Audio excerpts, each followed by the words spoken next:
Rich बनना सभी चाहते हैं लेकिन बनते बहुत कम लोग हैं। 95% लोग जिंदगी भर प्रयास करने के बाद भी अमीर नहीं बन पाते और उसके पीछे सबसे बड़ा रीजन है फाइनेंशियल डिसिप्लिन का ना होना। दोस्तों, कमाने की प्रॉब्लम नहीं है, सभी लोग पैसा कमाते हैं, लेकिन फाइनेंशियल डिसिप्लिन बहुत कम लोगों के पास होता है। एक मिडिल क्लास पर्सन के 90% खर्चे इमोशनल होते हैं, जैसे कि वो एक शादी बड़ी करने में बहुत सारा खर्चा करता है, जैसे कि वो घर हमेशा बड़ा ही बनाने की कोशिश करेगा या अपनी सारी सेविंग उसमें घर में फूंक देंगे और हमेशा घर अच्छा उनको चाहिए। दोस्तों, ये सभी इमोशनल खर्चे हैं। ये इमोशनल खर्चे क्यों हैं? क्योंकि पड़ोसी ने ये किए, क्योंकि रिश्तेदारों ने ये किए। जो रिश्तेदारों ने किया वो ही मैं करूंगा, जो पड़ोसी ने किया वो ही मैं करूंगा। आखिर समाज में मेरी इज्जत है, आखिर समाज में मेरी इज्जत है। ओ माय गॉड, इज्जत बनानी पड़ेगी, इज्जत बचानी पड़ेगी। और इज्जत किसके सामने बचानी पड़ेगी? उन लोगों के सामने जो वैसा ही कर रहे हैं। अगर आपने थोड़ा भी अलग किया, लोग कहेंगे अरे देखो वो अलग करता है, और ये अलग करता है, ये हम सुन नहीं सकते, इतने कमजोर माइंडसेट के हैं। दोस्तों, ये 11 खर्चे तुरंत प्रभाव से या तो रोकिए या इनको मिनिमाइज कीजिए अगर आपको और मुझे अमीर बनना है तो। और मैं ये इतने कॉन्फिडेंस इसलिए कह रहा हूं क्योंकि मैंने इनमें से कई खर्चों में या तो कटौती की है या फिर इनको पूरी तरह से बंद कर दिया है। और इसका फायदा मुझे ये हो रहा है कि मेरा बिजनेस दिन रात बढ़ रहा है, क्योंकि जो भी एक्स्ट्रा पैसा होता है मैं बिजनेस में लगाता हूं और बिजनेस धीरे धीरे धीरे धीरे बढ़ता जा रहा है। तो आइए कौन से खर्चे हैं जानते हैं। पहला खर्चा दोस्तों, एक्सपेंसिव मैरिजेस। दोस्तों, मान लीजिए एक मिडिल क्लास फैमिली है और उसमें 3 बच्चे हैं। इन तीनों बच्चों की शादी में एक एवरेज फैमिली 50 से 60 लाख रुपया खर्च करती है। मैं बाकी सब की बात नहीं करूंगा, लेकिन मैं राजस्थान से हूं तो राजस्थान की बात करूंगा। मैं हरियाणा में मैंने देखा है ऐसा होते हुए, बिहार में देखा है, यूपी में देखा है, इवन साउथ इंडिया में भी कई जगह पे होते हुए देखा है। एक्सपेंसिव मैरिजेस, और ये एक्सपेंसिव मैरिजेस अरबपति लोग, करोड़पति लोग करें तो समझ में आता है, लेकिन एक मिडिल क्लास फैमिली जिसके पास लिमिटेड पूंजी है वो कम से कम 60, 70, 80 लाख रुपए अगर 3 बच्चे हैं तो उनकी शादी में कर देते हैं खर्च। इनफैक्ट आज कुछ अच्छी सिटीज जैसे जयपुर जैसी सिटीज में एक मिडिल क्लास फैमिली में भी एक बच्चे की शादी पे 40 से 50 लाख रुपए खर्च हो रहा है। दोस्तों, 40 से 50 लाख रुपए आप मुझे दीजिए, मैं अगले महीने उसे 1 करोड़ बना के दिखा सकता हूं। That is the power of your 40 से 50 लाख रुपया। लेकिन प्रॉब्लम क्या है, इतना डरा हुआ होता है ये मिडिल क्लास आदमी की एक्सपेंसिव मैरिज। ओ सबकी शादी जैसी हुई मेरे बच्चों की भी होगी। अरे यार, आपकी बच्चों की शादियां थोड़ी कम कर दो। मैंने भी मेरी शादी के टाइम पे मेरे पापा को कहा था मेरी कोर्ट मैरिज करवा दो, क्योंकि मैं देख रहा था कई लोगों को कम कीमत में भी शादियां होते हुए। मैंने देखा महाराष्ट्र का एक परिवार जो मेरा फ्रेंड था, उन्होंने कहा हम शादी पे ज्यादा खर्चा नहीं करेंगे, वो पैसा बचा के बच्चों को फ्लैट देंगे, कम से कम डबल तो होगा। दोस्तों, बहुत इंपॉर्टेंट खर्चा है, बचाइए इसे प्लीज, दिखावे मत जाइए।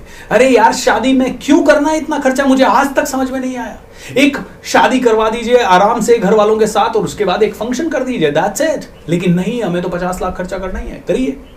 इमोशनल खर्चा है, रोकिए। 50 लाख रुपए में करोड़ों रुपए का बिजनेस बन सकता है, इसको समझिए। और बिजनेसमैन जो ट्रू बिजनेसमैन होता है ना, वो हमेशा इस चीज को ध्यान रखता है। दोस्तों, दूसरा सबसे बड़ा खर्चा, एक्सपेंसिव होम, एक्सपेंसिव इंटीरियर, बड़ा घर और बड़ी गाड़ी। एक मिडिल क्लास फैमिली के ये ड्रीम्स बनते हैं। किसी भी मिडिल क्लास फैमिली वाले से जाके पूछो क्या चाहिए, बड़ी गाड़ी चाहिए, बड़ा घर चाहिए। अरे क्यों? बड़ा गाड़ी और बड़ा घर, आपका बिजनेस जैसे जैसे बड़ा हो वैसे वैसे आप लेते जाएं। दोस्तों, बड़े लोग भी, पैसे वाले लोग भी बड़ी घर और बड़ी गाड़ी खरीदते हैं, लेकिन वो डेप्रिसिएशन के पैसे से या उस पैसे से जो कि शायद वेस्ट होने वाला है, गवर्नमेंट को टैक्स जाने वाला है या फिर खर्चों में नहीं दिखने वाला है, ऐसे पैसे को वो इस्तेमाल करते हैं। लेकिन मिडिल क्लास फैमिली अपना छोटा सा पूंजी जो होता है उसको भी इन चीजों में खर्च कर देता है और उसके कारण वो जिंदगी भर सफर करता है, जिंदगी भर ईएमआई देता है।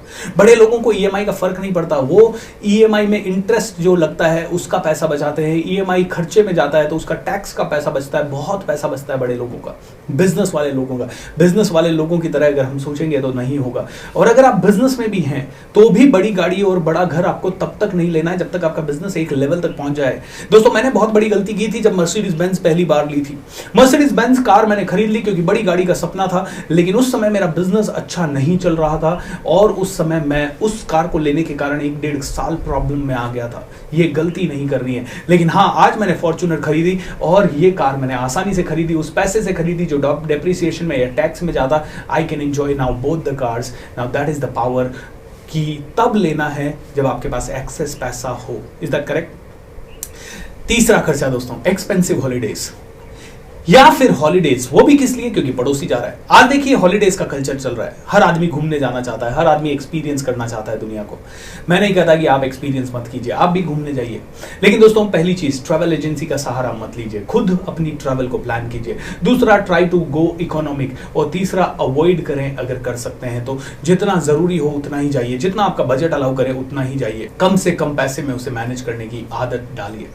चौथा खर्चा जो आप लोगों को अवॉइड करना है वो है बच्चों को बिना सोचे समझे एमबीए करवा देना, इंजीनियरिंग करवा देना।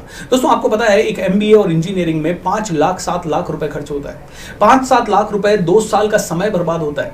मैं मेरे बेटे को बिल्कुल नहीं करवाने वाला हूं। मेरा तो एक ही थॉट है कि जैसे ही उसने 12वीं किया या 10वीं किया तभी से उसको बिजनेसमैन बना देना है मुझे, और ये मुझे करवाना है। क्योंकि 7 लाख रुपए मैं वैसे भी खर्च करने की प्लान कर रहा हूं, अगर या 10 लाख, उस समय तक शायद 10 लाख 20 लाख हो जाएगा।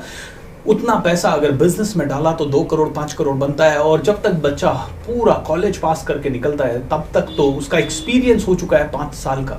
अगर वो बिजनेस में 10वीं के बाद चला जाए तो जब वो कॉलेज से पूरा खत्म करके निकलेगा तब तक 5 साल का एक्सपीरियंस हो जाएगा। And let me tell you, by that time he will be able to give you 20 25 50 lakh रुपया। दोस्तों आप कहेंगे आई यू मैड, कॉलेज तो करना ही पड़ेगा, इंजीनियरिंग तो करना ही पड़ेगा। मैं कहता हूं दोस्तों कुछ नहीं मिल रहा है इस फॉर्मल एजुकेशन से।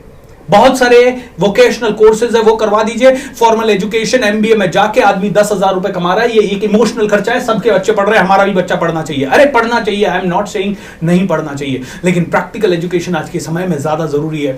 आप प्राइवेट पढ़ा दीजिए, आप उसको वोकेशनल कोर्सेज करवा दीजिए। आप पढ़ाई को मत रोकिए, मैं कभी नहीं कहता कि एजुकेशन को रोकिए। एंटरटेनमेंट को रोक दीजिए, एजुकेशन को कभी मत रोकिए। 5वां खर्चा जो आपको करना है वो एंटरटेनमेंट का खर्चा है, उसको बंद कीजिए। टीवी रिचार्ज करना, नेटफ्लिक्स, ये सब रोकिए। एजुकेशन पे खर्च कीजिए। बुक्स लाइए, लेकिन प्रैक्टिकल बुक्स लाइए, प्रैक्टिकल किताबें। दोस्तों आज मैं एजुकेशन पे हर साल मेरे ऊपर पर्सनली 2.5 से 3 लाख रुपए खर्च करता हूं। मेरे घर परिवार में कोई भी वर्कशॉप करना चाहता है, कहीं पे भी जाना चाहता है, उसके लिए कोई मनाही नहीं है, क्योंकि मुझे पता है जब माइंड डेवलप होगा ना तो बहुत कुछ होगा। लेकिन traditional education I don't believe, ये ट्रेडिशनल एजुकेशन अंग्रेजों ने लाई है और हमें गुलाम बना के रखने के लिए लाई है। अगर शिक्षा का उद्देश्य नौकरी पाना ही होगा तो नौकर ही पैदा होंगे, और मुझे मेरे भारत देश में नौकर नहीं चाहिए। इसलिए मैं तो ओपनली कहता हूं 8वीं के बच्चे हो, 10वीं के बच्चे हो, पढ़ाई छोड़ दो। यस, मेरी इस बात के कारण कई पेरेंट्स नाराज होंगे, हो जाइए नाराज होना है तो, क्योंकि आपकी ट्रेडिशनल एजुकेशन कुछ नहीं देने वाली। ये एक्सपेंसिव एजुकेशन अगर करनी है ना तो एक्सपेंसिव एजुकेशन प्रैक्टिकल एजुकेशन की तरफ। आज सेल्स सिखाइए बच्चे को, बात करना सिखाइए, उसकी पर्सनालिटी डेवलप कराइए, उसको बड़ा सोचना सिखाइए, उसको मेडिटेशन सिखाइए, उसको प्राणायाम सिखाइए, उसको बिजनेस करने का फॉर्मल एजुकेशन दीजिए, ना कि सिर्फ उसको ये एमबीए में जो सिखाते हैं वो सिखाएं। I am not against MBA colleges, लेकिन एमबीए कॉलेजेस भी अगर आप चला रहे हैं तो उसमें एजुकेशन का स्टैंडर्ड इंप्रूव कीजिए दोस्तों। That is what I really want. Okay, इस इमोशनल खर्चे को, जो एजुकेशन का इमोशनल खर्चा है, उसको रोकिए और उसी एजुकेशन पे लगाएं जो तुरंत रिटर्न दे सकती है, फास्ट रिटर्न दे सकती है, मल्टीप्लिकेशन में रिटर्न्स दे सकती है। ओके, अगला जो इमोशनल खर्चा हमें रोकना है वो है हमारे बच्चों की किसी भी डिजायर को पूरा करने का खर्चा। और अगर आप बच्चे हैं तो आपको भी समझना पड़ेगा कि बस मार्केट में जा रहे हैं, खिलौना पसंद आ गया, मार्केट में जा रहे हैं, कपड़े पसंद आ गए, ले लिए, एक्सपेंसिव कपड़े, फालतू के इमोशनल खर्चे, या जस्ट बिकॉज हमें फीलिंग आ रहा है कि हमें ये करना चाहिए, ये खरीदना चाहिए, ये इमोशनल के कारण कुछ शो पीस खरीदना, ये खरीदना, कपड़े खरीदना, फालतू की चीज़ें खरीदना, इनको रोकिए। क्योंकि इनके कारण एक परिवार का ऑन एन एवरेज साल का 1 लाख रुपए चला जाता है, 1 लाख रुपए चला जाता है। दोस्तों ये दिखने में बड़े छोटे खर्चे होते हैं, 200 रुपए का ही तो है, 500 का ही तो है, 1000 का ही तो है, 300 का ही तो है, 400 का ही तो है ये, लेकिन जब अगर कैलकुलेट करोगे आपने पिछले 10 साल के तो ये बहुत ज्यादा बड़े खर्चे हो जाएंगे। अगला इमोशनल खर्चा है दूसरों को अच्छा लगे इसलिए खर्चा करना। जैसे कि मान लीजिए किसी और की शादी है और उस शादी में अच्छा दिखने के लिए एक परिवार ऑन एन एवरेज एक शादी के लिए 40 से 50 हजार रुपए खर्च करता है। मान लीजिए किसी के मामा की बेटी की शादी है, मौसी के बेटे की शादी है, चाचा के बेटे की शादी है। उस परिवार में अच्छा दिखने के लिए परिवार के 5 सदस्य नए कपड़े, नए गहने, जूते, शेरवानी, सूट, पता नहीं क्या क्या 50,000 का एवरेज खर्चा करते हैं। दोस्तों ये भी इमोशनल खर्चा है एंड लिटरली ये ही काम आप 5-7 हजार में भी निपटा सकते हैं। ये ही काम आप कपड़े रेंट पे लेके भी निपटा सकते हैं। कई लोग अनाप शनाप कपड़े खरीदते रहते हैं। मैं कहता हूँ रेंट पे कपड़े लेना शुरू कीजिए अगर आपको चाहिए तो। आप कहेंगे रेंट पे एक बार के लिए हमें 500 रुपए लग जाएगा। अरे लेकिन आप 2,500 रुपए खर्च कर रहे हैं और फिर भी उसे एक ही बार पहन रहे हैं या 2 ही बार पहन रहे हैं तो भी आपको सस्ता पड़ेगा। Alright, make sure that you become innovative. आज की डेट में हर चीज आपके लिए संभव है दोस्तों। करिए। हाँ, आपका अगर मेरा जैसा प्रोफेशन है जहां रोज सूट पहन के खड़ा होना है तो मैं बात अलग कर सकता हूं, तो आप खरीदिए। मैं खरीदता हूं 10,000 20,000 25,000 के सूट्स खरीदता हूं, लेकिन मेरे ये ज़रूरत है। ओके, मैं रोज इसे इस्तेमाल करता हूं। अगर आप भी रोज इस्तेमाल करते हैं तो जरूर कीजिए। दोस्तों, अगला खर्चा जो आपको रोकना है वो है बाइंग एक्सपेंसिव इलेक्ट्रॉनिक गैजेट्स। दोस्तों, आज की डेट में एक एवरेज बच्चे के हाथ में 25 से 30 हजार रुपए का मोबाइल देखता हूं, जबकि अच्छे मोबाइल 5,000 से 8,000 में भी आ सकते हैं, जो कि सारे व्हाट्सएप वगैरह चला सकते हैं। लेकिन एवरेज मोबाइल का खर्चा आज 30,000 40,000 है और सबकी डिजायर है एप्पल होना चाहिए। देखिए, मैं एप्पल इस्तेमाल करता हूं क्योंकि मुझे फास्ट मैसेजिंग करनी है, मुझे हजारों ग्रुप्स को मैनेज करना होता है। मैं और मेरी टीम सोशल मीडिया के ऊपर बहुत ही तेजी से हम लोग काम करते हैं और दिन भर में हमारा डेटा एक्सचेंज बहुत सारा होता है। हमारा 250 GB का मोबाइल का स्पेस 2 महीने के अंदर कंप्लीटली फुल हो जाता है, तो इसलिए मुझे एक्सपेंसिव मोबाइल की जरूरत है। लेकिन अगर आप ऐसा कोई काम नहीं कर रहे हैं जिसमें कि आपको मोबाइल से पैसा कमा रहे हैं या मोबाइल के जरिए आप बहुत फास्ट किसी तरह से कम्युनिकेट कर रहे हैं, तो आपको वो मोबाइल लेने की बिल्कुल जरूरत नहीं है। जस्ट दिखावे के लिए तो बिल्कुल नहीं। ओके, अगला है दोस्तों, हर एक इलेक्ट्रॉनिक आइटम पे एक्स्ट्रा वारंटी लेना। देखिए, कंपनीज बड़ी स्मार्ट है, बोला 2 साल की वारंटी है और इस 2 साल की वारंटी के पहले होते होते अगर आपने एक्स्ट्रा वारंटी ली तो 4 साल की वारंटी हो जाएगी। कंपनीज बड़ी स्मार्ट होती जा रही है, उनको आपके जेब से पैसा निकालना आता है, वो आपको डर दिखाती है और पैसा लेती है। दोस्तों, ये एक्स्ट्रा वारंटी वाले झांसे में मत फंसिए। हाँ, अगर कोई बहुत ही इंपॉर्टेंट ऐसा आइटम है जो कि एक्स्ट्रा वारंटी में जाके आपको काफी सेविंग हो सकती है तो कीजिए। उसकी जगह आप इंश्योरेंस ले सकते हैं। Insurance is more important than the warranty. Is that okay?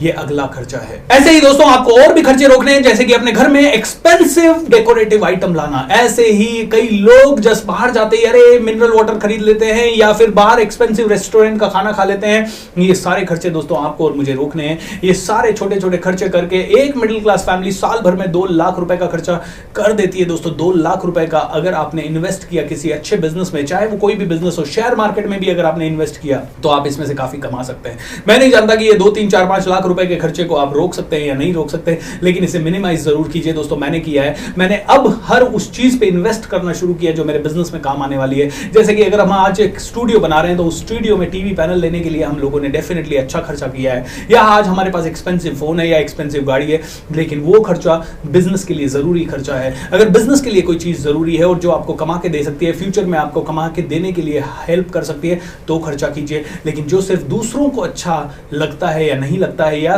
थोड़ा सा ईगो बूस्टिंग के लिए अगर आप करते हैं, वो बिल्कुल नहीं करना है। रूल सिंपल है, जो जरूरी है वो खर्च कीजिए, जितना जरूरी है उतना खर्च कीजिए। 1 महीने का खर्चा रोक के देखिए आप 10-15 हजार रुपए एक्स्ट्रा बचा लेंगे और ऐसे करते करते साल का 1-1.5 लाख 2 लाख रुपए बचेगा। एक्सपेंसिव मैरिजेस और एक्सपेंसिव घरों में तो काफी पैसा बच सकता है और इस पैसे से बिजनेस करना आपके लिए आसान हो सकता है। बिजनेस कीजिए, धनवान बनना है। तो ये मेरा की मैसेज है इस वीडियो का। वेल दोस्तों, अगर वीडियो पसंद आया तो नीचे कमेंट भी कीजिए, और भी अगर इसी सीरीज में आप कोई नया वीडियो चाहते हैं तो डेफिनेटली मुझे बताइए, ताकि आप में से हर एक इंसान का हर एक क्वेश्चन मैं इसमें ले पाऊंगा। दोस्तों, जाने से पहले एक और छोटी सी चीज, the magic of thinking rich season 3 होने जा रहा है 3 मई से लेके 30 मई तक, शाम को 7:30 से रात को 9 बजे तक। एंड पहले 2 सीजन में 14.5 लाख लोगों की जिंदगी बदली है। इस बार 50 लाख लोगों की जिंदगी बदलने का संकल्प लेके मैं मैजिक ऑफ थिंकिंग रिच के लिए उतर रहा हूँ। आज ही रजिस्टर कीजिए, इसी यूट्यूब चैनल पे होगा, लाइव होगा। एंड अपना समय, अपना डेट रिजर्व कर लीजिए, अपने दोस्तों को भी उसके लिए बुक करवाइए। इसी वीडियो के स्क्रीन पे या डिस्क्रिप्शन में आपको स्पॉन्सर आईडी और रजिस्ट्रेशन लिंक मिलेगा, उसे रजिस्टर कीजिए। Wish you all the best and thank you so much.